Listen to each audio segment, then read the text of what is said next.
Welcome back to CrimsonCast. Galen, Clavio, Scott, Caulfield joining you. It is Sunday, December 14th.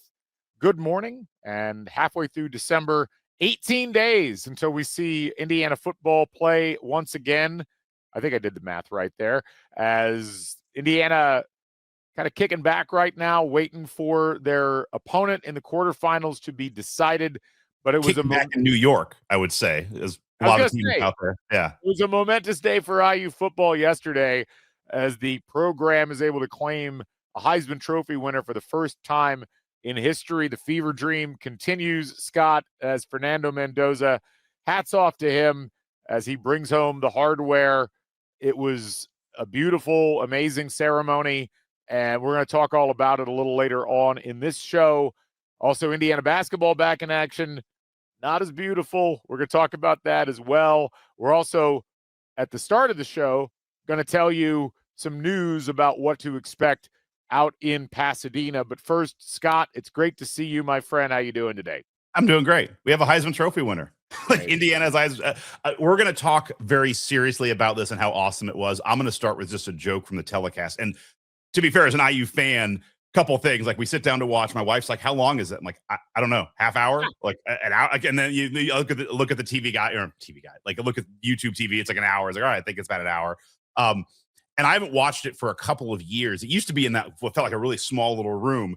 I don't know when since they moved to this new studio. But the thing that I will say that was that's like you have this. It's ESPN. They're spending money on this. They have this incredible studio room with a backdrop of New York.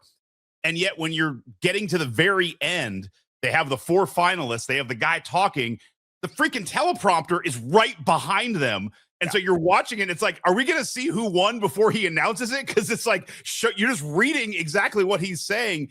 And then even when, Mendoza gave a great speech, but it's like you could see the reflection of the teleprompter in the windows behind him. So it's like you knew it was, it's just, is it nobody test run this stuff to be like, hey, we see the teleprompter in the shot with the four guys. They're on folding chairs. Just move the chairs over a little bit left. Like I was waiting for it to just be like, and the Heisman Trophy is, and just see like Fernando Mendoza. I mean, luckily they had a blank where he looked on the card, but it was such bad production that nobody thought to be like, hey, we can see the teleprompter in every shot on this thing. Even the traffic behind Mendoza while he's, right. I mean, it ended up being great because it was essentially cream and crimson traffic lights. Right.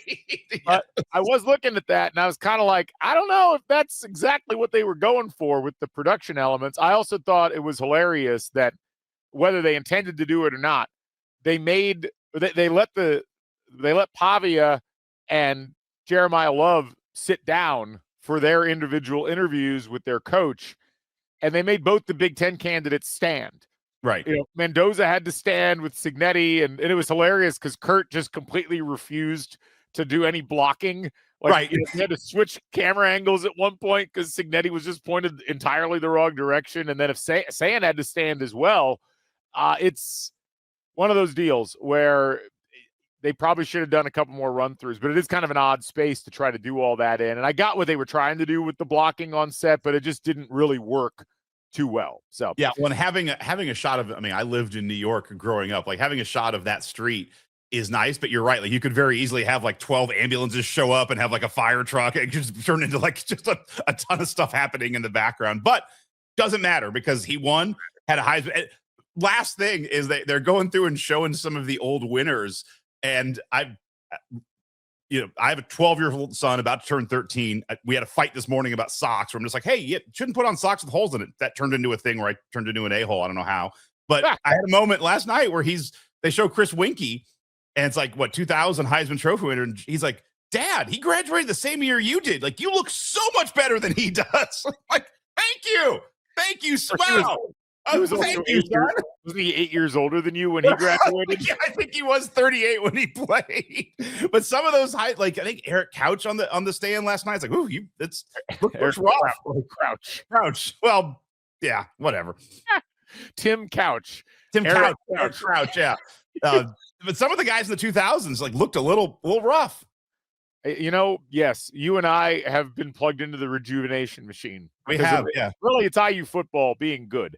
If they didn't look like it, we'd look like John Quincy Adams at this point. So I'm glad Thank you. Again, Kurt Signetti has worked more miracles. We appreciate Yes. it. But anyway, we're going to talk about the Heisman and the what it means and just the overall vibe coming out of that.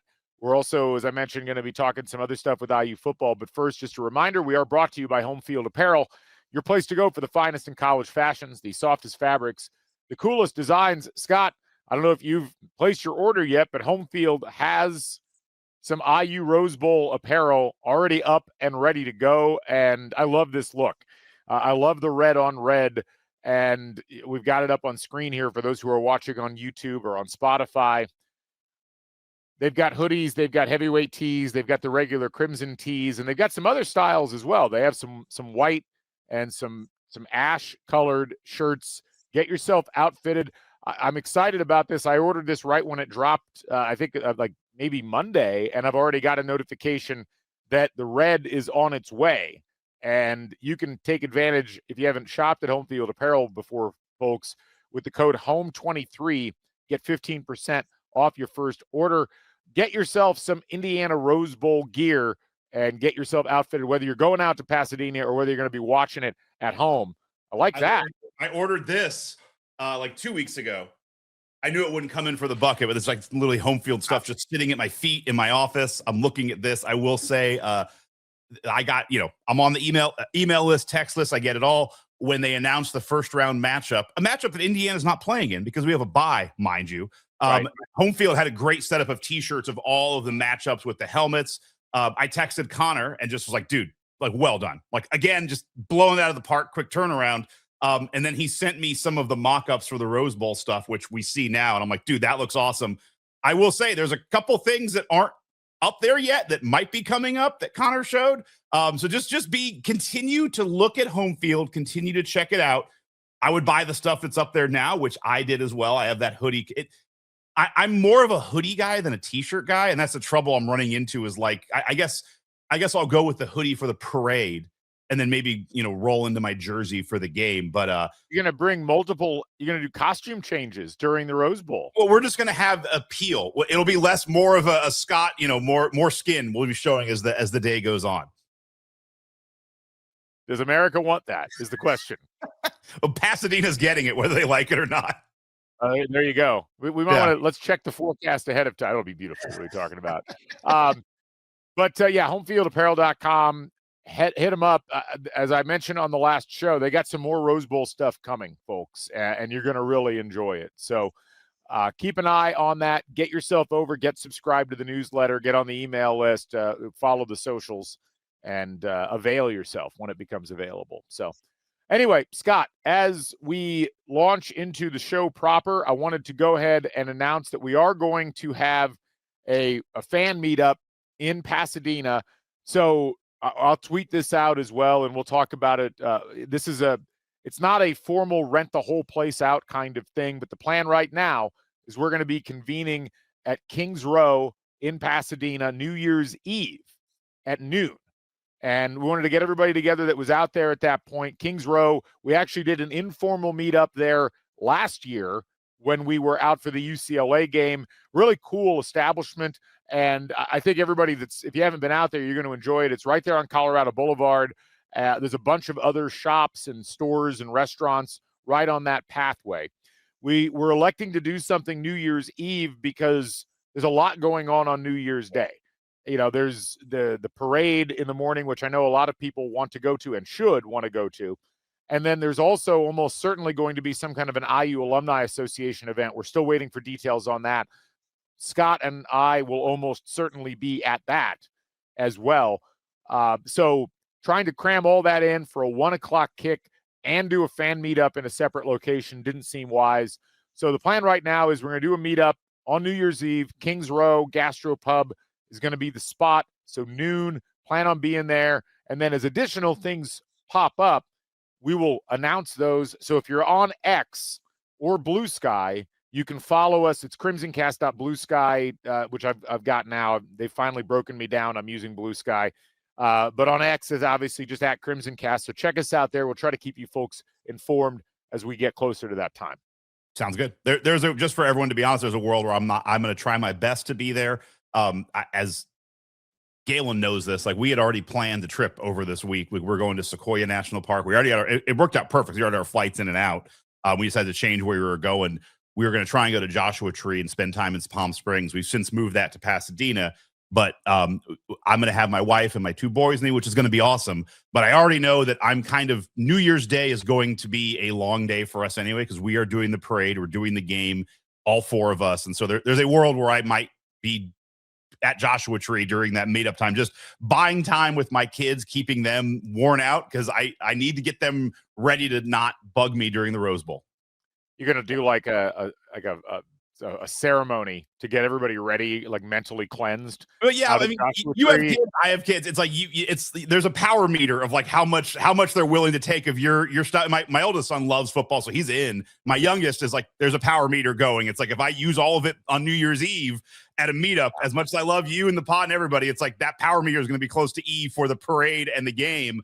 And I need to have full health. I need all the hearts in Zelda to get that game started.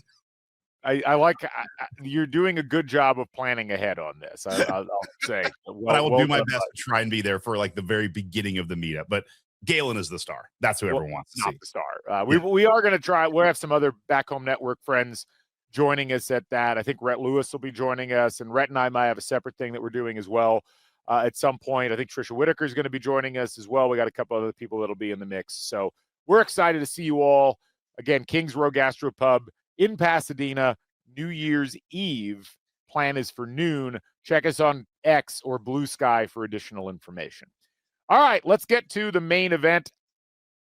Heisman Mendoza. It happened, Scott, as the Hoosiers with their first ever Heisman Trophy winner, and by a very sizable amount, which we'll get to here in a little bit. But Indiana, there's many things about what's happened in the last 2 years that I don't think either of us would have been able to get our heads wrapped around podcasting 2 years ago at this very time.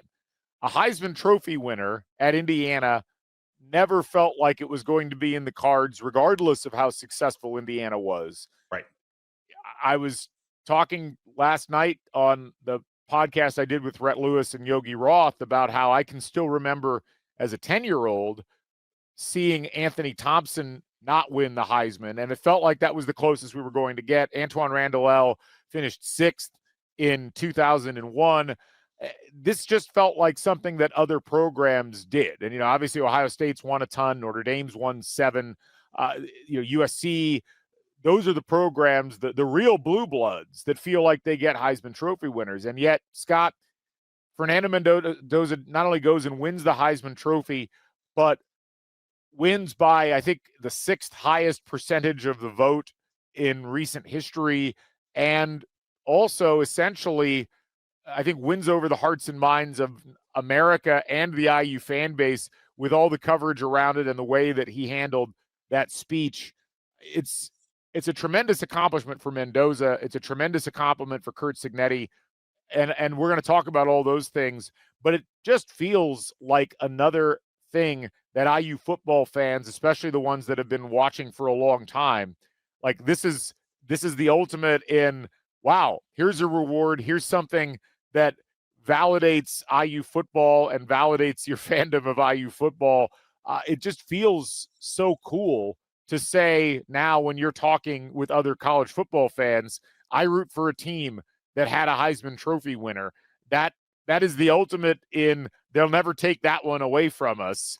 And you know me, I don't believe in that stuff that often, but this one, I'm starting to understand why so many people say that about these things. It just feels like something that elevates your fandom in a way that few things do. So you say they never take it away from us. I have at Reggie Bush in the comments begs to differ. You know what? and yet everybody now just basically in their mind gives that Heisman Trophy to Reggie Bush because he did win it. I know. So, yeah. It's anyway. Go on. It's a funny line. Thank you. Yes. It's like you said, this is rarefied air.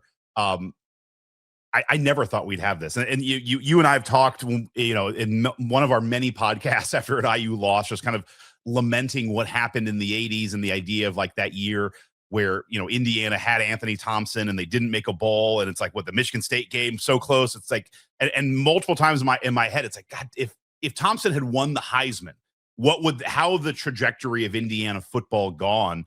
Well, now we get to see. I mean, obviously things are different and we're in a much better trajectory now, but it's one of those things where I truly believe football would have been different for Indiana if Thompson had won the Heisman.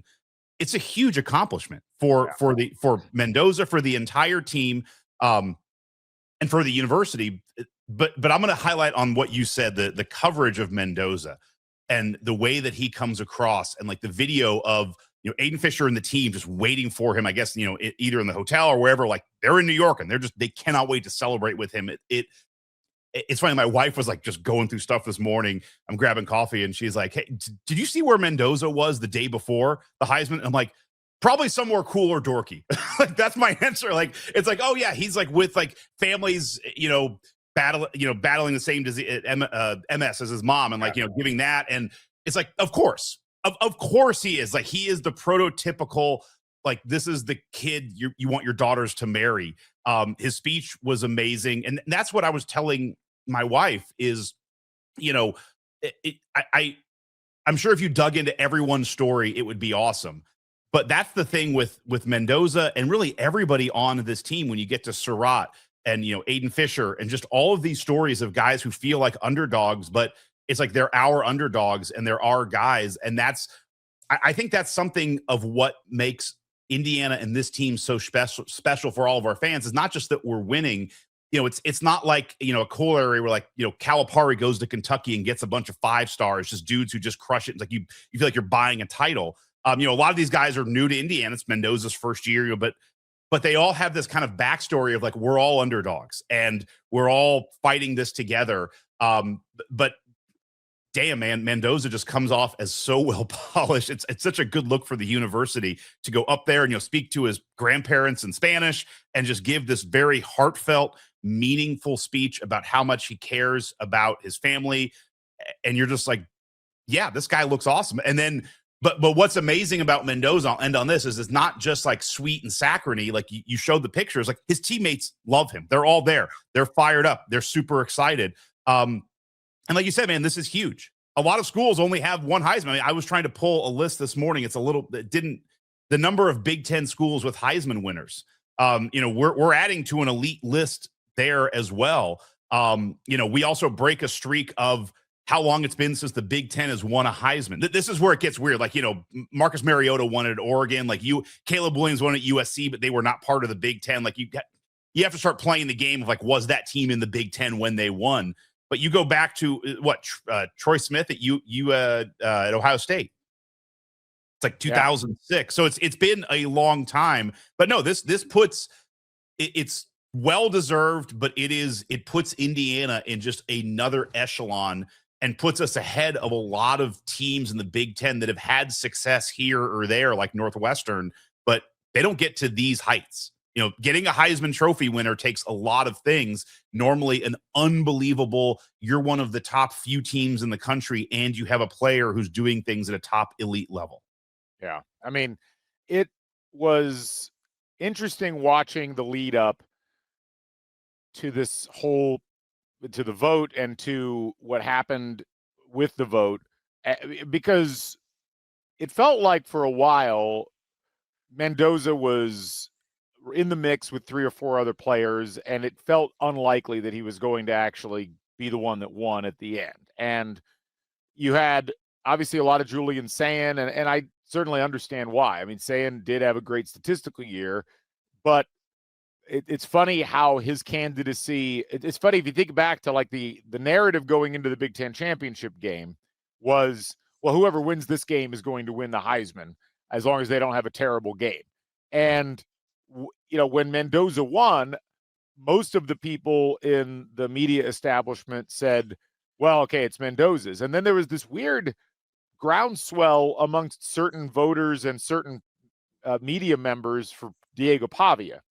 And I was concerned to the point that I said something on the podcast that I did earlier this week about how IU fans needed to steel themselves for the idea that it was possible that Mendoza wasn't going to win, that Pavia was going to win, because there's this perception still amongst a lot of people within college football circles that if it happens in the SEC, it matters more than happening somewhere else. And that if you win 10 games at Vanderbilt, that's the real turnaround story. That matters. And you heard that from several people, and they looked at Pavia's stats. But one of the things that happened throughout the course of this year was Mendoza kept having these moments. And the moments do matter. And this is where the voting criteria feels kind of vague. It's kind of like voting for MVP. Are you voting for the best player in a sport? Are you voting for the best, like the most valuable player in terms of would his team fall apart without him? And look, if you're going by the most valuable aspect, I can kind of see, if you don't pay attention to anything other than the stats, why you would look at Diego Pavia and say that's the guy. But Mendoza was so important to this Indiana team. And the idea that he had, I kept saying this argument, oh, well, Pavia did more with less. I was like, what are we defining that as? That Mendoza had a better roster based on what? Based on recruiting rankings? Well, that's patently not true. Vanderbilt's actually got a better roster than Indiana has. If you're talking about, wow, Diego Pavia led Vanderbilt, historically downtrodden Vanderbilt, to 10 wins, that's an amazing accomplishment. My question would be, so if you feel that way, you also voted for Curtis Rourke for Heisman last year. Is that right? Did somebody give him credit for leading Indiana to 11 wins? No, they didn't. But this is where sometimes the arguments fell a little bit disingenuous. For Indiana to have a 13-0 season, that doesn't happen without what Fernando Mendoza did. If you've got a quarterback that's 90% of Fernando Mendoza in terms of just his on-field stuff, you lose the game at Iowa, you probably lose the game at Penn State, you might lose the game against Oregon, and it's a completely different season. And despite that, I think what got Mendoza the Heisman Trophy was just the way that his entire package kind of fit together and the whole story of what he has done. And that resonated with voters in a way that we didn't think it would. And Scott, we, as always, want to do our sponsored segments, and we're going to slightly modify one here. So instead of Recite the Drives, America's favorite segment, we're going to do Recite the Vote.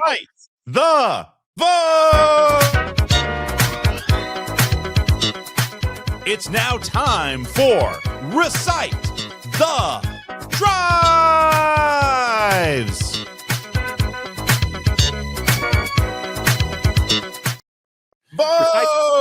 Votes. Recite the Votes, brought to you by Jeremy Barbuto of Ironhorn Enterprises. Jeremy's buying commercial real estate. He'd like to buy some from you. Give him a call, 315-436-3872, or email Jeremy at ironhornenterprises.com. Scott and Jeremy, we'll do this for free. Every time we have someone in the Heisman, you don't need to pay extra for the Recite the Votes. We'll just throw it in the package. It's going to be an every year thing. Yeah, you sponsor something, you get Heisman content for free. Let's take a look at the votes, Scott. This was tweeted out right afterwards. And again, I was worried that we were going to see a situation where the voting was going to be a lot more split than this. But Fernando Mendoza wins every region, including the Southeast, and absolutely dominates in the Midwest and the Southwest, ends up with 643 first place votes. What sticks out to you in this whole thing? That he won every region. I'm actually kind of surprised that Julian Sayin was fourth, because it did feel like whoever won that Big Ten title game, they were going to win. I was surprised the last week the amount of Jeremiah Love kind of stomping that seemed to be happening, because his numbers were statistically, they were good. I mean, as a running back, he had some great numbers. I would, as I was talking to people, would go back to like, well, first off, how about your university promotes him more than they're just backing out of stuff? Like, is he still going to go to the Heisman, or are you guys just backing out of everything? But the second thing was what you said is, there isn't a computer ranking for this. It's not just who had the most passing yards. This is an award where it's kind of squishy, as my wife and I like to joke. Like, there's squishiness. And I would talk to people around here. I have some Notre Dame fans in my life, unfortunately. And my thing was like, Mendoza had those moments. Like against Oregon, he had the drive. Against Penn State, he had the throw of the year. Against Ohio State, he had the throw to Surratt, and then he had the throw to Becker on the third down. Like, he had moments in big, high leverage games. I'm sorry, Notre Dame. The run Jeremiah Love had against Syracuse in the third quarter just doesn't have the same high leverage moment. So that kind of when I look at the rankings, but this was a runaway win across all the regions. I'm also surprised he won the South. Like, it is wild that I thought Pavia might have won the South. But yeah, no, those are like my higher level takeaways. Yeah, I agree with all that. I think I was actually surprised Jacob Rodriguez from Texas Tech got more first place votes than Julian Sayin did. But I think a lot of that, again, comes down to this idea, and I like this idea, that they wait until after the conference championship games to do the votes. And I think if anybody had questions about Mendoza, those questions were answered in that game against Ohio State. And it wasn't just the amazing throw to Elijah Surratt. It wasn't just the amazing throw to Charlie Becker. The thing I've heard more than anything else is when he gets hit on that first play by Caden Curry and he's flat on his stomach and then has to get helped off the field and then trots back on 2 plays later, I think anybody that questioned whether Mendoza was tough, that got answered right there. Now, well, I just want to asterisk to that. Not yes to all of that, and sort of thinking about it, he comes back, his first play back, he watches his number 2 receiver go out. So it's like your head's still ringing. You're like, damn, I just lost Omar Cooper Jr. It's like you still have the fortitude, both mentally and physically, to come back and play the game he did. Well, and this is kind of the larger point I was wanting to get to, which is that if you are the type of person who watches a decent amount of college football, you're probably not going to get a chance to watch everybody as in depth as an IU fan watches IU football or as a BYU fan watches BYU football. You really do have to rely on impressions. Now, anybody that watched Indiana football religiously throughout the course of the year knew how tough Fernando Mendoza was. And where that really shined was early in the season, that Iowa game where he, there was that, and I still remember this very clearly as the moment that it felt like Fernando Mendoza earned the undying respect of his team. There was a play, I want to say it was the third quarter or early in the fourth quarter, around midfield. There's a breakdown in protection. Mendoza scrambles out to the right and scrambles for yardage and gets absolutely lit up right before he goes out of bounds by an Iowa player. There's a scrum over on the sidelines. I think there was a penalty that was thrown, or penalty flag that was thrown initially there. There was a very poorly described play, but those officials were really bad about that in that whole game. But he bounces back up after getting obliterated, goes back out, and then later on in that game throws a couple of absolute dimes, including the one to Surratt that gives them the go-ahead touchdown. He had so many of those moments throughout the course of the year where he got lit up. The Penn State game was another one where it's 4 straight plays of them just playing zero coverage defense. And it's just like, I know I'm about to get hit every time. And it's like, I'm going to stand in there and wait to the last second. I know I'm going to get lit up, but I'm going to get the pass out.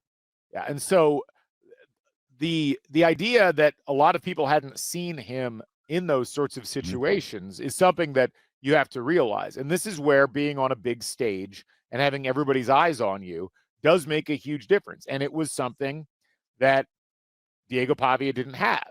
And Julian Sayin had it, but he perceptionally got outplayed by Fernando Mendoza in that game because he made mistakes down the stretch and Fernando Mendoza really didn't. And so and Notre Dame didn't have those moments really either. The rest of the year they didn't. And this is also Texas Tech. You what? And neither did Texas Tech, which also hurt Jacob Rodriguez's case. And so this is also where if you're a voter, it's like in Notre Dame's bitching the entire week before. It's like, do I really want to reward one of their players for like a team that's backing out of everything? But yeah, well, and look, this is where, going back to what I was saying at the beginning and why this feels like such a big accomplishment in the eyes of so many IU fans, is that type of platform, that type of stage has never been available for IU players. And the idea that you could showcase, I still think back to that Anthony Thompson season where it was the Purdue game, not the Michigan State game, that derailed it. And it was the last game of the year. And it almost helped that he wasn't on a big stage because Indiana ends up losing that game. But Indiana was on national TV very irregularly that season, whereas Houston had started to get some pull because of how nuclear their offense had been the last couple of years before that.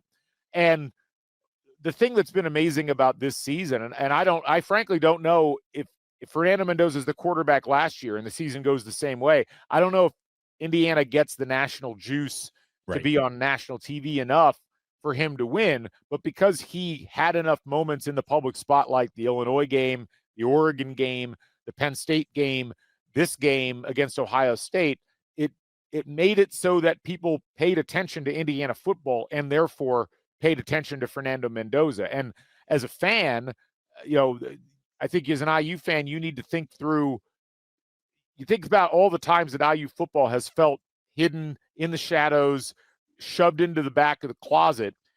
Here, Indiana's been on full display, which means you get the opportunity to have the best exemplar of IU football recognized and celebrated, not just by you, but by national media. That really does feel cool. I think for a lot of IU fans, it was just, oh my gosh, we won a Heisman Trophy. That's amazing. And there were celebrations all over the place. There's a great video of celebrations at Upstairs Pub and elsewhere last night. One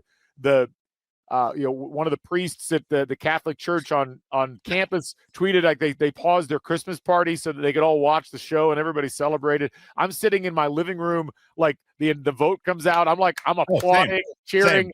Same. It felt like another win for this IU fan base. And that's hard. Again, like, I don't know exactly how to put it into words when people are like, well, act like you've been there. Indiana's never been here. So we can't. I don't know how you've been there. Yeah. I don't know how you do it. The other thing that's cool too is, and I mentioned this with the recap of the Big Ten title game, there was something really cool. I remember, before the game, watching Ohio State's band go out there and do the Ohio and dot the I, where it's like you're playing the big bad. Like this is the team in the Big Ten you want to beat. I mean, you're up there outside of Pavia and Vanderbilt. It's like you have a running back from Notre Dame and you have a quarterback from the number 2 team in the country, Ohio State, the Ohio State Buckeyes. It's like you just won a Heisman Trophy in basically a runaway vote against Ohio State and Notre Dame. Yep.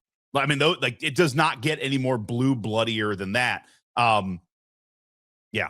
Can I show real quick? Can I show a picture? I'm going to put something up. I wanted to show this video real quick before we go to the picture, because it's a good example of what we're talking about here. Let's see. Let me get this up here.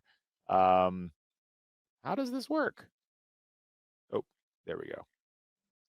Okay, here, let's see if we can get this to roll. Yeah, this is an Upstairs Pub. That's cool. People are celebrating like Indiana just won the Big Ten championship or the Old Oaken Bucket. That's just some awesome stuff. And that's how it looked in my living room as well. Go ahead if you were going to share something. I don't know if you have it popped up yet, but I've talked about this on Crimson Cash quite a bit. I have my receipts. Hey, to say that I was there. This is a bet that I placed on August 18th, plus 5,000. Got Fernando Mendoza, a $10 bet, won me 510. There's a couple on Instagram where somebody also bet like $1,000 on that and won, bet 1,000, won like $100,000 on the bet. They didn't get the same odds I did. So there's some of those like crazy bets going on, but that was a fun one to keep track of throughout the year. And it was cashing out at like $150 most of the year. And then the last week it was like $490. And I'm like, nope, like me and Fernando are taking this one all the way. To be fair, I had a Michael Penix bet similarly a couple years ago that didn't go as well, but it was, yeah. Yeah, no, watch Crimson Cash, by the way, folks. Scott and James will give you bets like this at the start of the season. No, they don't all turn out like that. It's great. It really is. And I think you look at Mendoza himself and the way that Mendoza has carried himself. It's funny, the meta around Mendoza for a while now has been, well, he's a dork of some sort. Like, his way of speaking publicly is so self-deferential. It's so focused on his teammates, his family, his coaches, and it just, like, you hear it, and I certainly understand why some people outside have this reaction. And it feels like, well, this guy can't possibly mean these things. He's just saying them for the camera. And yet he says them every single time. Like, this guy just feels almost too good to be true. I think it was on one of your podcasts, a preview before the Big Ten title game, where somebody was saying like they did a media availability on Zoom, and it's like the moderator comes on, it's like, now we'll talk to Fernando Mendoza of Indiana University. Comes on, he's like, "Hi everybody, I'm Fernando Mendoza, the quarterback at IU." And it's like, yes, we know who you are. Like, but it's so like he's so well trained in a good way. And I'm with you, but it's like he's almost like our dork. It's like he's such a good kid. Yeah. That's all you can say. Is just like, man, this kid looks like he's good. But again, it's like he's not a complete dork because his teammates love him. And it's like, we're winning over a football locker room. You can't do that if you're a dork. Well, and even further than that, I think that we see, look, I'm too cynical to ever believe that that anybody goes on and is 100% themselves when they talk in front of people. I mean, Scott and I are not. I mean, we try to be like ourselves, but there's a certain public face you put on when you know that other people are going to be watching. And that's very consistent across a bunch of different people. But he is so consistently like this and has been since he got to IU. You go back and you watch that video of him after Cal wins in that game against Stanford last year. And it's the same guy.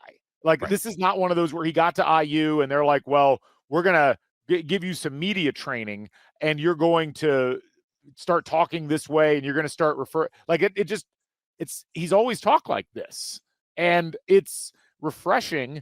It's a little hard to get your head wrapped around because it doesn't make a lot of sense that a guy would actually like voluntarily and regularly talk in that manner. I actually, you know what, Scott, I want to go ahead and call that up actually, that what occurred last year. For those who haven't seen it, I think most of you have, but this was Mendoza against Stanford. Let's see if this plays. 21-10 at the start of the fourth quarter. What did it take to come back? Hey, first of all, I want to give all the glory to God. That was an amazing comeback. It's a testament how tough we are as a team. I love my boys. It's amazing. I'm so proud of everyone's team. We're 6-6. We're bowl bound, and we retain the axe. Go Bears forever. Let's go. You were so emotional like, right now. It's the same guy. It really is. And I hate to make a joke. It's going to be a bummer to watch the Jets suck this out of them. Like after the Raiders 12, it's like, oh yeah, the Raiders. Yeah. But I love Al Davis. I love the ownership group. It's so great. Yeah. But the key here is just there is a genuineness to Mendoza that almost doesn't. It's like hard for people in this era when everything is so cynical and everything is so negative and everything. Like Diego Pavia was the one people wanted to root for, it felt like, in certain media circles, because it's like that's the type of character that you want, like a guy that's just unapologetic and brash and all these things. And those seem to be a lot of the qualities that we embrace, or we assume that that's what most people are underneath at this position. And yet it just doesn't seem to be the case with Mendoza. And you can only take so much out of social media responses, but Mendoza has taken a lot of really hard-wired, very cynical people in media and just made them fall in love with him. And it's really fascinating to watch an Indiana player being in that position, because we've had great athletes, really great personalities at IU. But to watch, as you mentioned, like his teammates being there with him and being in the press room afterwards, and there's just like this genuineness about the relationship that Mendoza has with his teammates, and there's a genuineness about Mendoza himself and, his relationship with his family, his feelings towards IU, and him, him up on stage talking about Hoosier Nation and how important and how amazing this is for Bloomington and Indiana. I don't think people realize how resonant that is with an IU fan base that's still trying to find its identity as a football fan base. Like, this is so new for so many people. And it's not just Fernando Mendoza acting this way and saying these things publicly. And I believe sincerely that this is what he believes. Yes, maybe in the back recesses of his mind, he understands the accomplishment of doing this from an individual perspective. But you add that to Curt Cignetti last year and then again this year, reaffirming his belief in being at Bloomington and being part of things here and wanting Indiana football to be part of his identity and doing things on behalf of this fan base and talking about that in interviews. That's probably the thing I've had the hardest time getting my head wrapped around. It's like these people are at the top of their game and they want IU fans and Hoosier Nation to be part of what they're doing, and they talk about it openly. It just feels so different from anything that the football fan base has ever experienced before. A couple things. First off, like to that point about Cignetti, when he was introduced, they had a segment where they talked to each, candidate and their coach.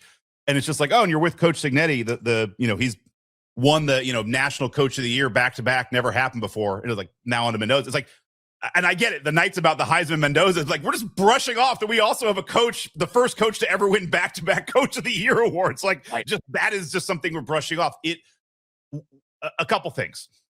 To the Mendoza thing, and again, my social media world is cultivated to IU, so I'm getting a lot of that stuff. But like, if you ever watch CNBC, there's a show called The Prophet with Marcus Lemonis, but he just popped up on my feed the other day, just like, hey, this kid, Fernando, because Lemonis was from Miami. He's like, this kid, Mendoza, went to the same high school I went to. Like, he's an amazing story. Like, I hope he wins the Heisman. It's just like, you're seeing all of these stories, people just kind of parachuting in and being like, holy crap, this is a great story. And again, maybe it happened last year with Travis Hunter, and I just didn't see it because I'm not in, that Colorado ecosphere, but it doesn't feel like you get a lot of people every year. It's like, wow, that guy's a great player. Like, that's awesome. Like, but like, this is a great story and a great person. And it just feels like a lot of people are parachuting in, seeing that, and it's awesome. It's Indiana. It's also, to your point, last night, it feels like we're starting everything you just said about how, like we're getting the Cignetti validation, like we got, the votes. Last year felt like most of the college football establishment was like, no, no, this is not for Indiana. Like, this is not a place for you to be. And we're going to actively, it's like the virus, like just, we're the white blood cells. The SEC is just going to attack Indiana. Like, this is not to be allowed. This is for Notre Dame. This is for Michigan. You are not allowed. It felt like that for part of the year. Last night was kind of the first time it started to feel like, okay, like whatever, that, like, just that idea of like, oh, 2-time national coach of the year, like Indiana's up here, like Hoosier Nation. It's like all the first place votes. It does feel like we've broken college football down, where it's like, okay, we're going to start bitching about Vanderbilt. Like, we'll find somebody else that isn't supposed to be in this party, and we'll complain about them. Maybe it's Notre Dame. It's the first time it feels like that they're just like, yeah, you're fine. You're in the club. Like, just stop bitching and stop winning and just fine. You're not a blue blood, but you're allowed to be with us. It really felt like that last night. Indiana football is inevitable, I think, is what you're reaching for. So, right. We're going to take a break, but before that, one last thing on this segment. Previous Big Ten Heisman winners. I just want to note the schools involved. Ohio State with 7 winners. Michigan has 3. Wisconsin has 2. Minnesota has 1. Iowa has 1. Chicago has the first one, Jay Berwanger. Now Indiana has 1, which means there's a ton of kind of like the USC ones, or right. Yes, the Oregon Heisman winners in the Big Ten at the time that they won the Heisman Trophy. So doesn't count Nebraska's Heisman winners, doesn't count USC's. But I just want to note, like, you think about it, Indiana got a Heisman Trophy before Michigan State. Indiana got a Heisman Trophy before Illinois. Indiana got a Heisman Trophy before Purdue, before Northwestern. Penn State hasn't won one in the time that they've been in the league, which is now 35 years. It's an individual accomplishment, but it's also a program accomplishment. And I'm just so thrilled that this coach, this player, this team, they will get immortalized regardless of whatever happens the rest of the year, not just from winning a Big Ten championship outright, but by having a Heisman Trophy winner. It is a historic accomplishment that I'm still getting my head wrapped around. It still doesn't feel real. But it's wild to think, like, you look at, like, Penn State does this. I think Oklahoma State, a lot of stadiums do it, where it's like they have just like Big Ten titles or, national titles or undefeated season, just like the years listed, Heisman Trophy winners, all Americans, like the numbers listed. Just this year alone, man, we could have start around Memorial Stadium, have like Heisman Trophy winners, Big Ten titles, undefeated seasons. Like, we can just start racking up tallies. It's wild, but it's wild. We get to play in that space. Yeah. And yeah, we're there. We're one behind Wisconsin. It's great. It's just, it's amazing. And it's hard to believe that we're here right now. And yet we're here right now. And it's great. Again, one last thing while we're on this. I'm sorry. Just one last thing on this topic, that it's an individual award. And I was thinking of this last night, and somebody said it on the broadcast, but you and I are both Indy 500 fans and IndyCar fans. And to me, this is very akin to Indy 500. This was told to everybody who's won, and Tony Kanaan has a great story about it, but it's like, just for the rest of your life, you are always introduced as former Indy 500 champion blank.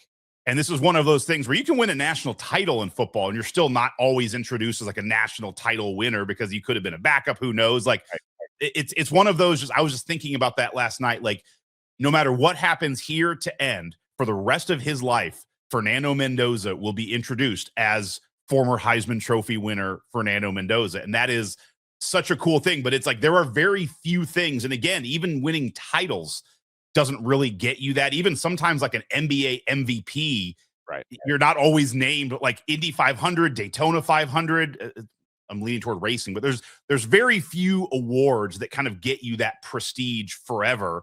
But it is a school thing, because when he gets introduced, it's like, oh, I won it at Indiana and I won it in Bloomington, and Hoosier Nation. Like, it is a team thing. It goes to the school, but it's just like, I was thinking of that for him, and I think it's so cool. The rest of his life, you will always be introduced as a Heisman Trophy winner. He called it among the most exclusive fraternities around, and it really is. It is an exclusive fraternity, and it's very much a fraternity. Like, you win the Indy 500 by beating the other cars. This you have to be selected into, and it's not the other fraternity members selecting you. It's a panel of people that changes a little bit every year.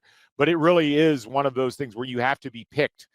And it's amazing to me, again, that Indiana's gotten somebody that was finally picked. And, the other thing that's really interesting, I think I saw the other day, this is the fourth straight transfer that's won the Heisman Trophy. Caleb Williams, Jaden Daniels, Travis Hunter, now Fernando Mendoza, which says a lot about kind of the state of college football. It's not a bad thing. It is just an interesting thing. And it highlights how you can come in and have a huge impact and not necessarily be at a school for a long period of time beforehand.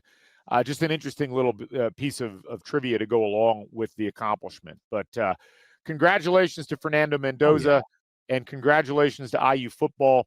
And perhaps the best thing, and I think Signetti even mentioned this in his post-game or the post-ceremony press conference, where they were talking about it, and the players that were there to support Fernando Mendoza were all there, and they were all celebrating. And reportedly, Signetti yells at them, "All right, on Tuesday, all this is over," meaning like, we got to start getting ready for the game. And one of them responds back, "Monday, coach, not Tuesday."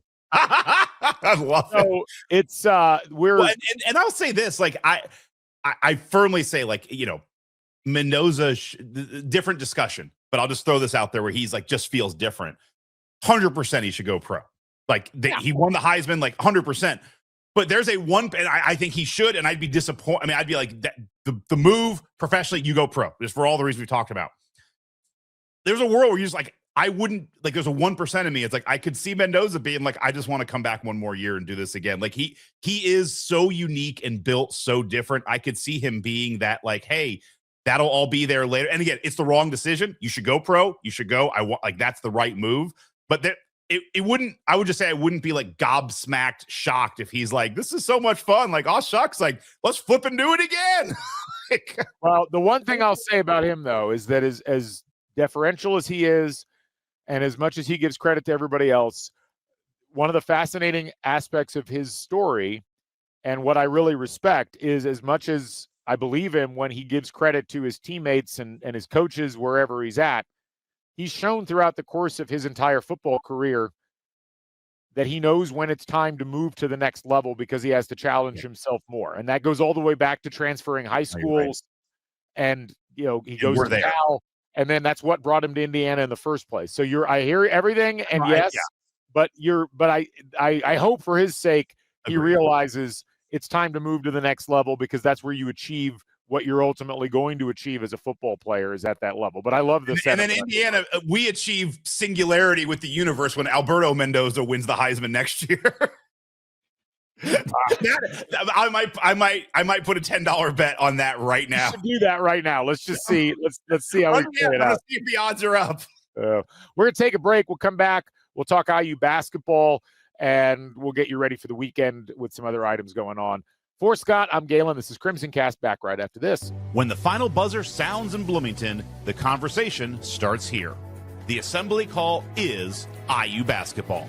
Live postgame shows, smart midweek breakdowns, and no empty hot takes. Jared Morris, Coach Brian Tonsoni, Andy Bottoms, and Ryan Phillips dissect lineups, sets, and recruiting so you know what really happened and what it means for the Big Ten season, March, and beyond. Join the live chat on YouTube, then catch the podcast on Spotify and Apple. Just search Assembly Call and be part of Hoosier Nation's most trusted post-game tradition. Just a reminder, folks, we are on YouTube. Search Back Home Network on YouTube. I want to get us to 9,000 subscribers before the end of the month. We just passed the 8,900 subscriber barrier, and I keep running into amazing people who say they watch the show on YouTube. So you should join them. I just ran into a nice lady that I saw at Fresh Time here in Bloomington out of the blue. She's like, hey, I listened to your pod. And then she comes back. She's like, actually, I watch it on YouTube. So a lot of people are turning to that. So you may want to just subscribe there. You get notifications if you opt in about when we're going live. We do a lot of live podcasts. And if you'd like to join in on that fun, you can watch along while we're doing the shows. So again, search Back Home Network on YouTube. I'll put a link in the show notes for this as well. We'd love to have you there. Also, quick reminder, we're on Substack, crimsoncast.substack.com. It's only $5 a month, $50 a year. Through the end of this month, we're going to have a slight price increase in the new year, but we bring you a ton of exclusive content, and we're going to be adding to that exclusive content over the course of the next couple of months. Never a better time to be part of the CrimsonCast and Back Home Network communities than right now as Indiana heads in to the college football playoff. Scott, you were going to say something. I was saying there's no odds for Alberto Mendoza next year on the Heisman. He's not one of the finalists. There's only two odds right now for futures of the 2026-2027 season, and those are over-under bets for LSU and Virginia Tech. So there you go. Wow. There you go. Well, what would you think, by the way? Over, we'll do a real quick fun side note. LSU, 9.5 wins. You going over or under? I'm going to go under. Virginia Tech, 7.5. I'll go over. Okay. All right. Fantastic. They never let me on CrimsonCast, so I feel like I'm being allowed into an exclusive club here. No, I'm kidding. All right. Let's talk about IU basketball, which was, I think a lot of people were like, wow, this could be the greatest IU day in a long time. You win the Heisman Trophy, and that goes right into Indiana perhaps winning at Rupp for the first time in a long time. We've had back-to-back weekends where that could have happened, and football did their part. What a world we live in. But no, Indiana started off pretty nicely, had a 7-point lead at halftime against Kentucky. Looked like they had finally kind of started to seize control of the game, and then the bottom fell out as it was another game where Indiana looked like they got shoved around physically, and this by a Kentucky team that frankly hadn't looked very good up to that point. Indiana's offense looked fundamentally broken for a lot of this game, except for that one stretch towards the end of the first half. And it means now Indiana's lost 3 out of their last 4 games. And Scott, we talked before the season about how we did not know what to expect out of this Indiana team. We talked about 3 weeks ago about how we were really excited at how good the offense looked against Marquette, against Kansas State, about how it was a really fun team with some fun personalities. And while I still think that some of those things are true, the reality is this team has gotten knocked off its skates on 3 different occasions by teams of varying quality. And if you're the type of person that is concerned about the trajectory of Indiana basketball right now, there's not a lot that I could say to dissuade you from feeling that way, because frankly, Indiana looks like a team that's going to be incredibly dependent on outside shots going in. They increasingly don't look like they have a plan B, and that's a real concern going into a Big Ten that has a lot of teams that can go out and specifically knock you off your three-point game, especially if you aren't playing sufficient defense to match. This was a rough one. What were your overall thoughts about how this game progressed, and maybe more in the macro, where Indiana basketball's trajectory looks like it is right now? Are we going to do recite the possessions? Let's not do that. Let's not do that. It was tough because that was a winnable. That was a game that Kentucky was ready to hand over. And there was some really cool synergy of just giving Kentucky the worst start to the season they've ever had by, they lose to Louisville. They, get blown out by Gonzaga. And then it's like, you could also top a loss to Indiana where they could possibly next game lose to Patino and then lose to Calipari. It's just like all the nexus of bad losses to Kentucky. And the game was there. To me, what the problem this team has is it's very thin, and you can see it that when either Tucker DeVries or Wilkerson goes out, the offense just fundamentally has a hard time functioning. And the trouble is, this is also a team that gets in a lot of foul trouble and just is always fouling. And so on one hand, it's like, damn, I can't believe Wilkerson got his 4th foul. And that's kind of when it felt like the game fell apart and Kentucky went on a 17-2 run. But it's also like every game, one of those guys is in foul trouble. It's just, and I think it's partially just that we're still putting the defensive principles in. I think it's also that this team is just not as athletic as some of the other teams. So they're having to give up. So, they're grabbing for stuff, like literally and figuratively. And I think the idea of like, well, we'll tighten this up and we'll be able to play our 7 guys a full game without being in foul trouble. They just haven't shown the ability to do that all year. And when Tucker DeVries doesn't get red hot, and he had some heat checks and they didn't go down, this is a tough offense at times. And where I'm getting a little bit concerned is I'm venturing into your waters here as the resident bracketologist of the pod. But, we've talked about this in previous years. Luckily, we're beating the bad teams by a healthy enough margin, but non-conference is pretty much over, and we don't have a lot to show for it. You beat Marquette on a neutral site. You beat Kansas State at home. I'm not sure either of those teams are going to make the tournament. Luckily, the Louisville score isn't as bad as that game was, but you lose at Kentucky. You just don't have a lot to show, and now you're going into a Big Ten season where you're probably going to struggle to be at 500. And it's like that puts you firmly on the bubble with not a lot of stuff to look at. Not to mention, you're going to have to dig out at some point from that loss at Minnesota. Like, that loss is bad. And so you're going to need a good win. You go and let's just say you beat Michigan State on the road or, something like that. That kind of negates the Minnesota loss. And now you're back to heads up. So I do worry about this team from a tournament perspective at this point. Where it was just frustrating is like, that was the Louisville game is like, all right, they're better than us. You give up a 16-0 run. It's just like everything went wrong. This game was there for the taking, and Kentucky was kind of doing their thing. You're there. You're up, 43-37. You're still up 47-42, middle of the, 5 minutes into the second half.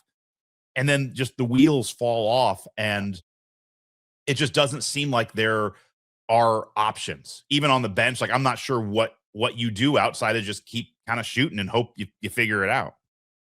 Yeah, it's a deal where, God, there's so many directions I could go with this. Let me start with the game and then kind of progress to the more macro level. The game, sorry, I threw a lot at you there. No, I mean, these are all good points, but the game itself wasn't that different from what I felt like the game against Minnesota was, where if this team doesn't hit threes, they lose so much of the margin for error that the rest of their offense forces them to have to take. In the Minnesota game, they were 8 for 27 from 3, which is not that bad. The problem in that game really was that Indiana only shot 14 of 28 from 2 and really missed a bunch of free throws. I mean, that team, they went 12 for 20. In this game, they got to the free throw line a lot more. Indiana was 26 of 29 from the free throw line, but they were 4 for 24 from 3. And again, only 11 of 20 from 2. So, they're missing shots around the rim. And the real killer in this game, I think, beyond missed threes, was turnovers, which was not as much of a problem against Minnesota. But the turnovers came entirely from Indiana getting thrown out of their offense by A, not hitting threes, and B, not really being able to drive and not driving to score. A lot of driving to try to draw defenders to pass, but that's exactly what Kentucky thought Indiana was going to do. And so they're jumping passing lanes, they're jumping slips, they're jumping everything, and there was no plan B. Yeah. And whether it's Reed Bailey losing the ball out of bounds or driving in and not having a real path to the basket, or whether it's Connerway struggling to get the ball to the basket, it just was like, once Kentucky established for good that they were going to defend the post, Indiana didn't have another bullet in the chamber that they could fire. And then they shot themselves with that one bullet in the foot by throwing the ball away so many times and throwing away all those possessions. Now, is it a toughness issue? Who knows? Maybe. I think it may just be I think it's a personnel issue in terms of what this team can effectively do. And this is the problem that was always a possibility with this group of largely non-power conference players who had great offensive numbers and looked like they gave great effort on defense, jumping up to this level. And I think the case in point here is Lamar Wilkerson, who just came off the greatest shooting performance arguably in Assembly All history, and was off to a good shooting performance in this game and ended up with 15 points in 22 minutes. But he didn't play any more than that because he got 4 fouls. He had 3 fouls very early, it felt like, in the first half, and then he gets the 4th foul. And if you go back and look at those fouls, I think 3 of them were classic fouls that were drawn by a power conference level player from an athleticism perspective, right, against a player who kind of got suckered into that because he played at a level where you didn't have players that could effectively do that against you because you were the best player athletically at Sam Houston State in a lot of those games. And that, I think, Reed Bailey has struggled with that. I think Tatum Connerway has to some degree struggled with that. DeVries has struggled with it. He fouled out again last night. And so where Indiana has to get better, and they're fortunate in that they've got essentially a couple of weeks before Big Ten play starts, 3 weeks, I guess, before Big Ten play starts. If they're going to salvage a season where they are in tournament contention, they have to figure out a better way to handle those sorts of things, because that problem that I just elucidated is not going to get better in conference play. It's probably going to get worse because as more and more tape accrues on this Indiana team, teams like not just Michigan and Purdue and Illinois, but also teams like Wisconsin and Iowa are going to be like, oh, we can just bully this team physically. We can get them into disadvantageous situations. And if they're hitting threes, well, there's not a lot we can do about that. But now they've shown on a couple of occasions a propensity for not being able to hit threes, especially on the road. That's not a great formula for Indiana to have a successful season. Yeah. And I'm just kind of looking ahead at our schedule, and this is turning into a season that, this team plays well at home, and they're buoyed by the crowd. They shoot well. It doesn't quite go on the road. And you see it with the shooting numbers. DeVries goes 1 for 9 in Louisville. They shot pretty well against Marquette in Chicago, but outside of that, it's kind of a home cooking team, which is fine. But as you look at it, it's like that means you've got to basically defend home court in the Big Ten. And there's a couple of games, I'm looking at, like we play Purdue at home. That's projected to be a loss. We play Michigan State at home. That's projected to be a loss. It's like you're kind of at a point where I think this team is going to just be inconsistent on the road for the entire season. I don't see a world where they just lock it in and all of these problems go away. And it's like, if you want to get to 11-9 in the Big Ten or 10-10, that probably means those tougher home games, like, the game against, Iowa, you got to win all of those. And then you probably need to take home a Purdue or a Michigan State scalp at Assembly Hall. Like, you probably got to go, 8-1 at home in the Big Ten.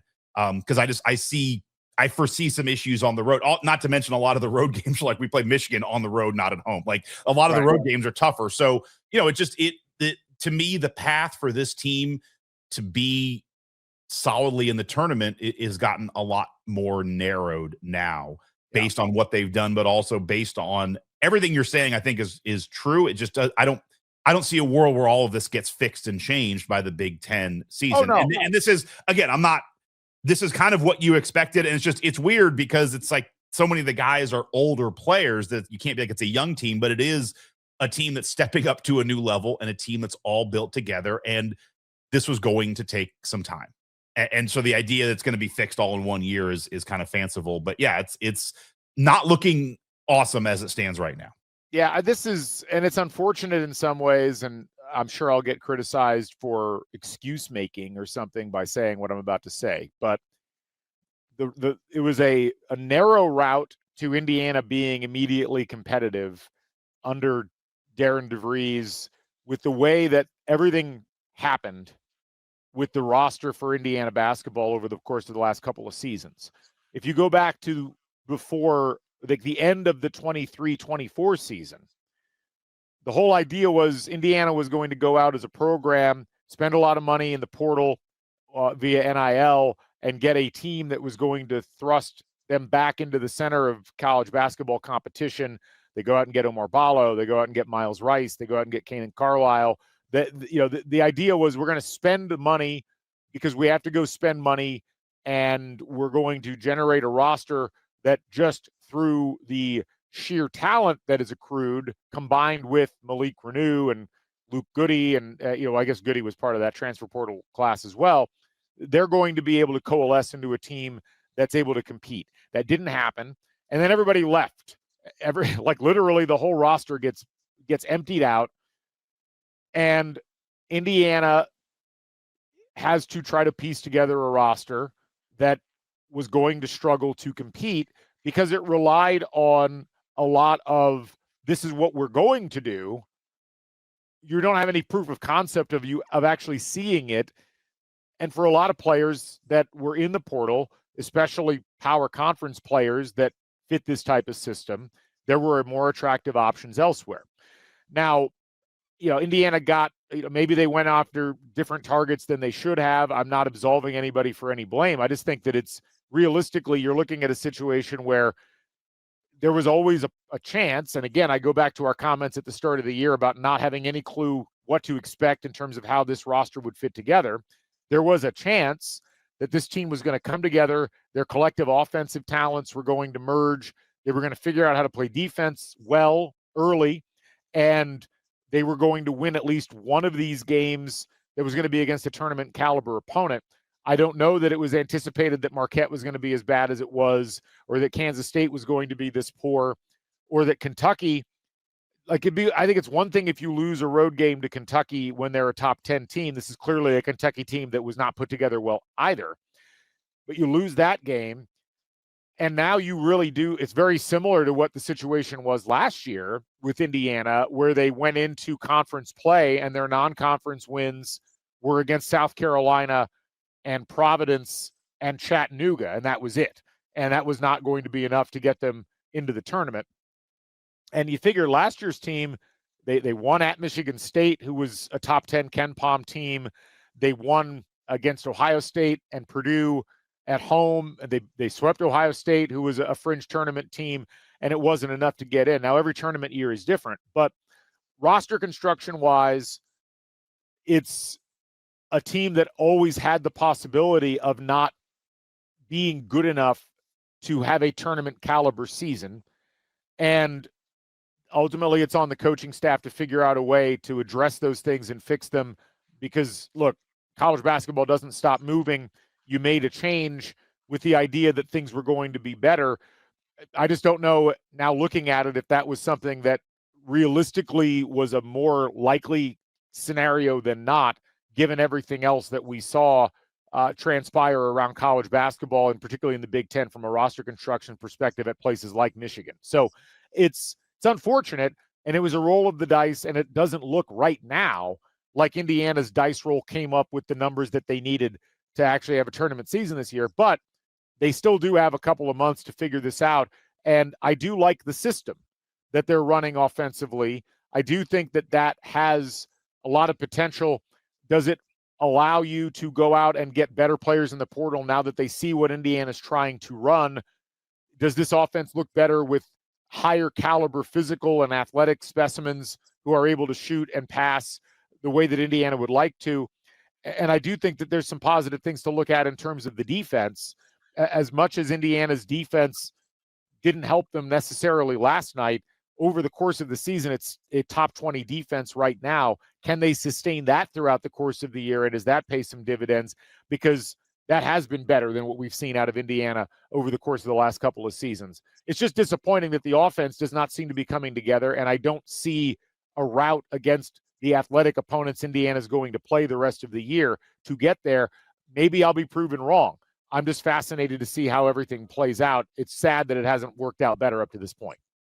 Yeah. So I love this. Good podcasting. You'll be the overly optimistic. I'll take the overly pessimistic, and I'll take crap for this. In reality, I'm okay. I agree with everything you said. I'm okay with where things are going. I think the direction is right. Here's what's really tough about that loss against Kentucky is that game was there to be taken. That means just Kentucky was not blowing our doors off. That was a Kentucky team where, that game was very close for most of the game. And really it was a closer game than the score shows. I mean, we were up by, almost 10 points for a good portion of the game. What sucks is you look back to, you look at Woodson's tenure. It started off a little rocky his first year, but he had that win against Purdue where it's like, well, that's a signature win. Like, he had a win at home against Purdue with Zach Edey, and it's like, man, that's not bad. The second year, that's a good team. It's a 4 seed in the tournament. You have 2 wins against Purdue, a win against Michigan State. You're winning at Purdue when they're rolling. That's good. I'm going very high level. It's a 30,000-foot view, but it's like the 24 season, there's really no wins there. Like, there's no high level signature wins. You have a lot of wins against teams that are like above 50 KenPom. They did beat Wisconsin at home, who was ranked 17th that year, but that was after you lost 5 of 6, and the season was you're 6-10 going into that game. In the Big Ten, you're 14-13. The season had kind of been lost. And then last year, you mentioned a couple wins, but it's like the die felt like it was kind of cast. But that's something that Woodson was able to hang on to when things were getting rough in his third year. Is like, well, hey, man, he's 3-4 against Purdue. He beat Michigan State. Like, he had some big time scalps that he had out there. This is something Archie struggled with, is people remembered the losses that Archie had. It's like, dude, he lost to IUPUI. He lost to Fort Wayne. Like, Archie didn't have a lot of wins and had some really bad losses. This is, I'll go back to kind of what I refrained. This is my concern about where we're at right now. I do like the direction of where everything's going. This would have been a great just scalp to have this year. It's like, no matter what happened the rest of this year, you could have been like, well, hey, man, they took that team that was, halfway, took them into Rupp and won. Like, that's not nothing, but now it's nothing because they didn't do it. And now I do think, as you look at the Big Ten, I'll go back to those 2 home games. You're playing Purdue at home, and because home wins are always a little bit more impactful for fans than road wins. It's like you have a game against Purdue at home and a game against Michigan State at home. If you don't get either of those, you may not have that signature win this year. And in a season where if you don't make the tournament, that can be a troubling piece. Like, it just becomes a little more bubbling in the water, so to speak, as you go into next year. You're playing at Michigan. Can you get that win? Like, that's, again, not always going to be the same as winning at home. I'm just flagging this as like, this could be a problem. And this ends up gets coaches in some hot water, is if you aren't making the tournament and you're having mid-level seasons. That's one thing people could always go back to with Woodson. And that's, I think, bought him some time, is like, dude, he won those games. I'm just throwing it out there. Like, you missed an opportunity to get one of those here. Yeah, but I mean, again, Woodson had precisely one of those in his first year. He had the Purdue game. That was literally it. That was the it helped. I'm sure it did, but realistically speaking, I think right now the IU fan base almost feels more apathetic than angry about these things. And that, I think there has to be a sense of, well, I think football just, it helps cover up all of this. I mean, this is where sorry to interrupt, but like the football thing provides so much air cover for DeVries. Like if we were under normal circumstances and we were already checked out of football, it's like this would be we'd be obviously leading the podcast with it and having a lot of like, holy crap, what's gonna happen? Like it's kind of like, all right, this isn't great.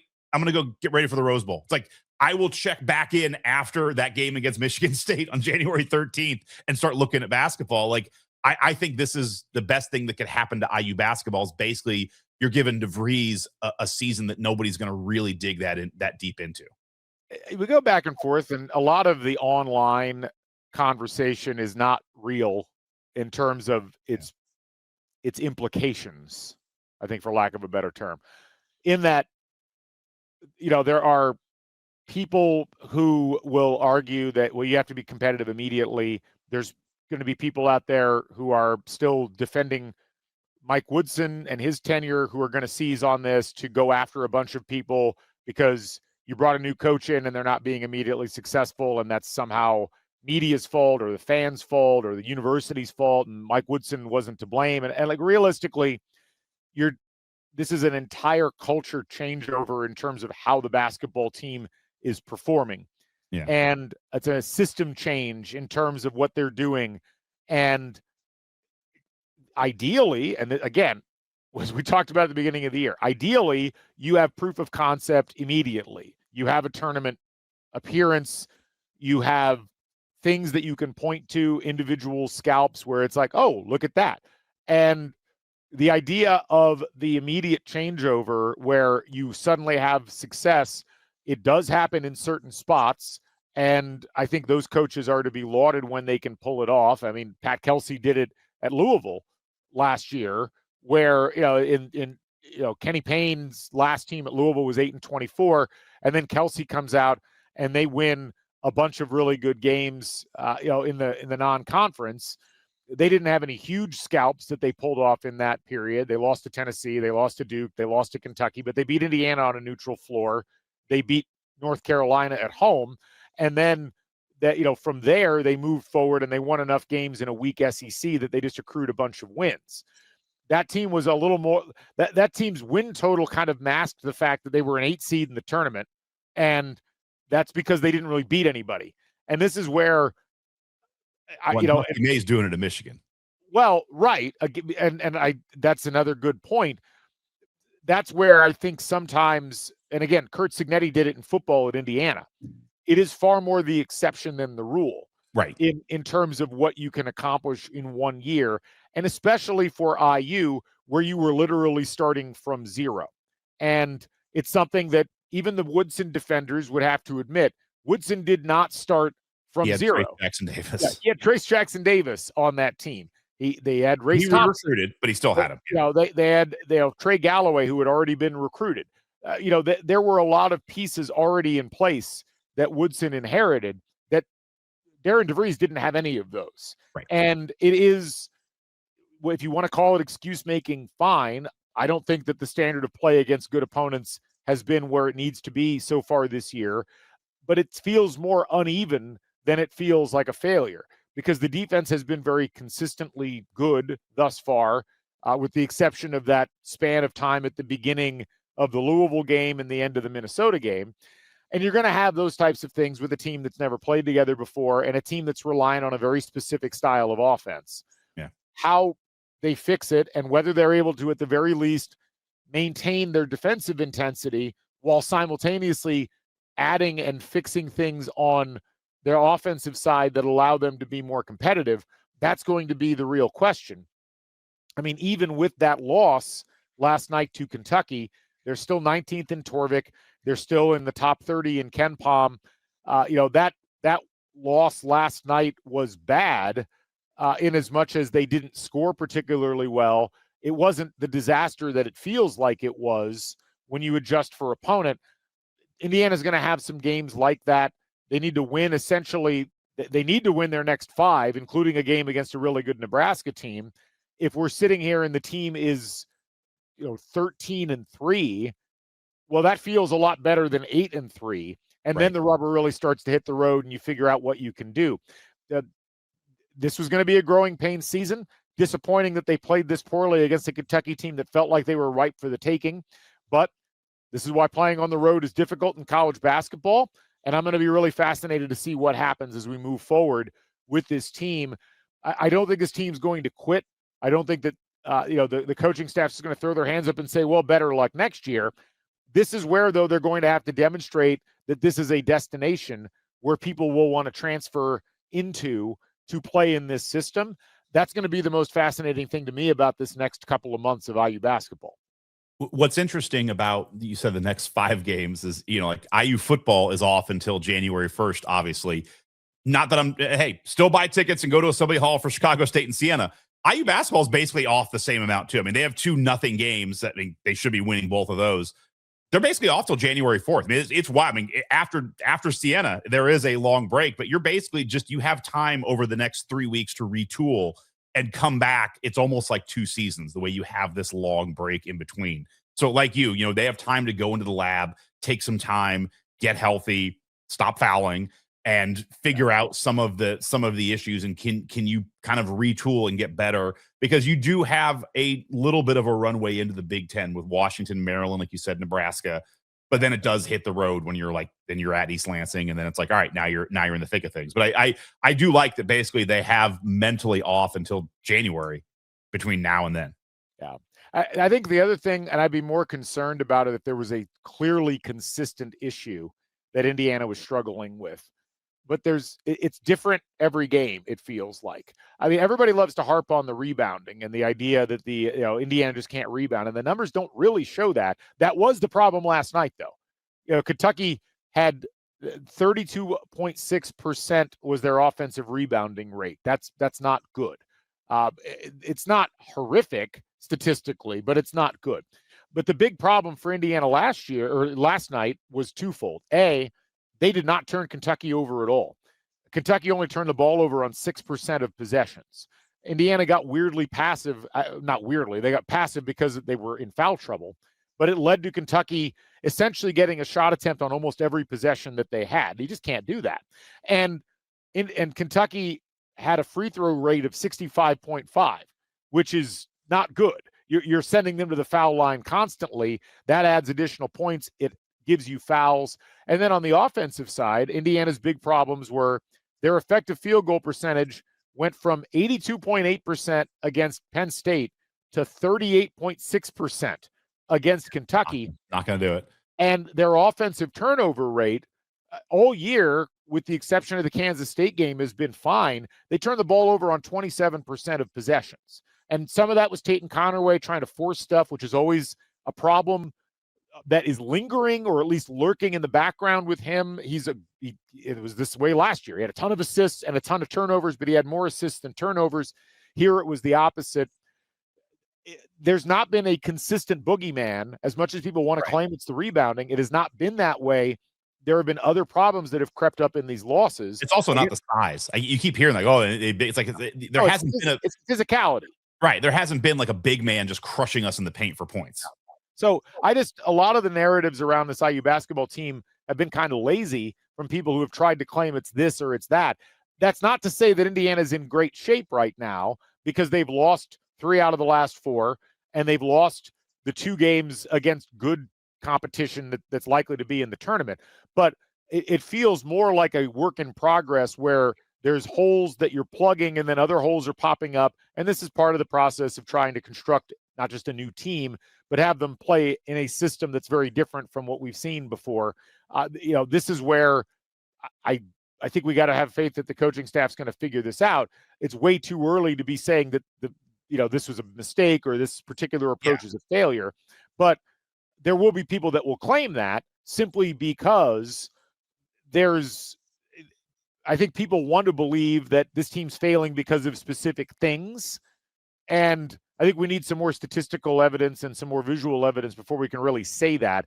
But I will say, to kind of close this out, the big problem Indiana's got right now, more than any of the stuff we've talked about, is perceptional. People are convinced that this group can't compete in the Big Ten. People are convinced that this group doesn't have the athleticism. And there's a lot of visual evidence that may not be completely backed up by stats, but there's a lot of visual evidence that backs that up. And once you get people thinking that you can't compete, it's going to be real hard to get people interested in coming back into the building or getting really excited about what you do. And again, thankfully, IU football is there to distract from that, because I do think that it appears this team's going to need another year of runway before we can really judge whether or not this approach is going to be the right one. Yep. So anyway, Indiana out of play, finals week coming up. They'll be back in action against Chicago State on Saturday of next week. I get the distinct impression there might be a lot of tickets available in the secondary market for that game, Scott. Get-in price is not going to be like the Big Ten title. No. But as you mentioned, they play them, they play Siena, and then another long stretch off before their next game, which will be a home game against Washington on the 4th of January. So a lot of practice time, a lot of maybe restructuring what's going on. Hopefully some get healthy time as well, as there's still some Hoosiers with some lingering injuries, which have not given them the capacity to have a full strength roster yet. So all that'll be coming up here over the course of the next couple of weeks. Scott, any final thoughts before we wrap up? Nope. Well, on that note, we'll go ahead and wrap things up. Again, congrats to Heisman winner Fernando Mendoza, as just a remarkable accomplishment. And thanks to all you folks who have tuned in over the course of the last several weeks. We've had our highest listener numbers ever, and we appreciate that. You folks are the reason for that. For Scott, I'm Galen. This is CrimsonCast. We'll catch you folks on the flip side. Stay never daunted. So long, everybody.